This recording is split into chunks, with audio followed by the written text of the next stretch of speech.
Nik Matheou from Boycott Turkey campaign. Thanks for joining us today. Thanks so much for having me, Eren. Thank you. So let's start with the Turkey's occupation attacks to Kurdistan. Turkey has recently begun another military operation against the PKK in northern Iraq. At the same time, Turkey continues making threats about invading further into Kurdish majority areas of the north and East Syria. What do you think is the aim of the Turkish government's domestic and foreign policy in the region?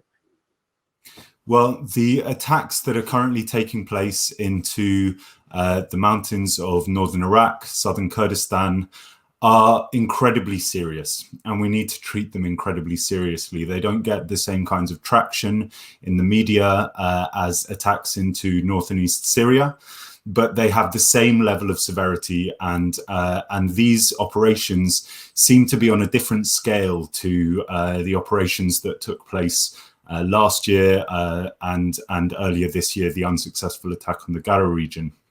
Firstly, we've seen crimes against humanity taking place. We've seen the gas attacks. We've seen, again, the use of mercenaries, Syrian mercenaries, just like we saw last year in Libya, and just like we saw as well at the end of last year in Azerbaijan's attack on the Armenian enclave in Karabakh, Artsakh. And we're also now beginning to see, seemingly, the use of settlers as well. And so all of this comes together as a package, and we need to recognize that. It's a package that shows what the Turkish state's foreign policy paradigm is. It's a growing empire of small enclaves, small colonial enclaves outside of legal Turkish borders, from northern Cyprus through Afrin, Idlib, Serikanye, and now in northern Iraq, which uses permanent military occupation, and then ethnic cleansing, demographic engineering through settlements, through the use of settlements, and then Turkification projects. And we see this repeated again and again. As I said, Northern Cyprus provided the sort of initial experiment for this paradigm. And now we see in Syria and Iraq the expansion of it into these areas. With the last attack by Israel's state in Palestine, Erdogan and AKP MHP regime is once more presenting itself as a defender of the Palestine people. How does the Boycott Turkey campaign respond to these claims? So this kind of posturing isn't new. We've seen it from Erdogan before, during Israeli state attacks on Palestine and Palestinians. And we also see it, and we've seen it in the last week, from figures in the Israeli state and their supporters, such as Benjamin Netanyahu's son, Nar Netanyahu, who last week was tweeting about ending the occupation of northern Cyprus and Kurdistan. We saw it also in 2019 during the invasion of northern Syria, where Benjamin Netanyahu made similar claims. And I think in the first instance, these kinds of claims aren't aimed at providing any kind of meaningful or practical support to the Cypriots, to Kurds, to Palestinians, to anyone who is oppressed by either of these two states. In the first instance, it's all about going to an internal audience. And playing to that internal audience. Both Netanyahu and Erdogan are in very difficult domestic situations, and they need this kind of nationalist, sectarian, on the one hand Islamophobic, on the other hand anti-Semitic kinds of support that they need to drum up. But even more than this, I think that we can say that if it does refer to anything in reality, then it doesn't refer to anything that would be beneficial for Palestinian people or for any of the many peoples who the Turkish state is oppressing. The Turkish state, if it has any kind of long-term aim with these kinds of statements, is only looking for gas rights in the Eastern Mediterranean, gas rights that would allow it to extend its control over parts of the Eastern Mediterranean, like it has been attempting with Libya, like it has been attempting in Cyprus's exclusive economic zone. This is the only practical thing that it would refer to. But again, I just don't believe that this is what it practically refers to, because we can see in practice over the last 10, 20 years, what the real relationship between the Israeli and the Turkish states is, which is one of collaboration, which is one of buying weapons from each other. The Turkish state is one of the biggest purchasers of Israeli weapons, and of collaboration at the level of capitalist companies as well. There are Turkish companies which are directly profiting from the kinds of expulsions that we saw in Sheikh Jarrah.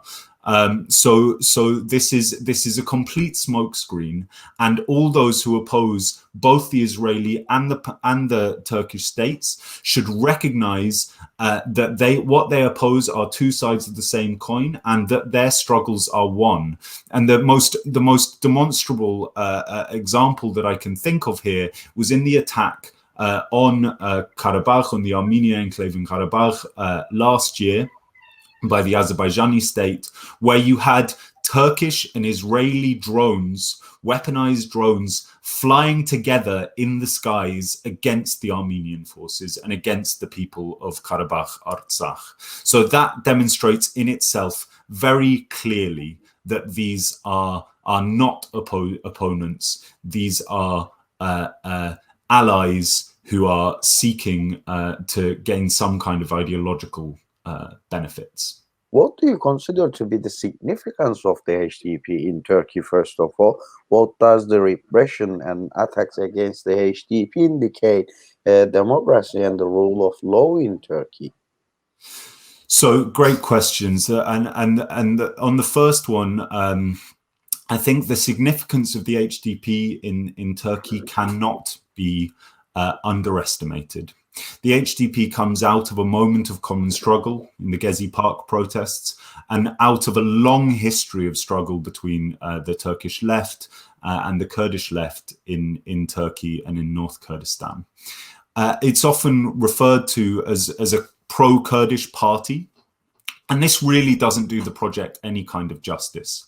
For one thing, it's not simply pro-Kurdish, it is pro all of the peoples of Turkey. It's in the name, Halkların. It's all of the peoples of Turkey, including Armenians, including Yazidi, including Turks, including Alevis, Turkish, Armenian and Kurdish Alevis, including LGBTQ plus people. It is a really broad platform, and that's seen demonstrably in all of the HDP representatives in parliament. And for another thing, it's not a party in the traditional sense of the word. It's a coalition of many different groups. Green left groups, feminist groups, Marxist left groups, Democrats, and of course the Kurdish parties, the DBP in the North Kurdistan, in the Kurdish regions. So it's a really broad alliance, and it's something that should give all Democrats around the world, all those who believe in the potential for a free democratic life and society, hope. Because this has really been a marked departure in Turkish politics, and it's something that we all of us need to support. Now, in terms of the repression and the attacks against the HDP, what this indicates is that democracy and the rule of law in Turkey, which has often, in fact, most of the time, been more of a letter than an observed principle, is close to fully dead now.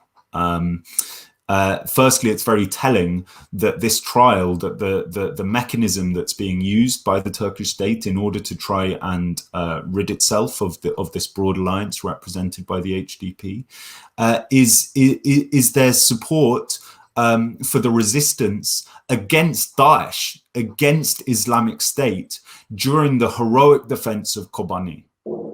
Now, the entire world rose up for Kobani, of course, because the fascism of Daesh represented anti-human values and represented the genocidal policies against Yazidi, sectarian policies against Shia and other non-Sunni, Wahhabi, Salafi forms of Islam.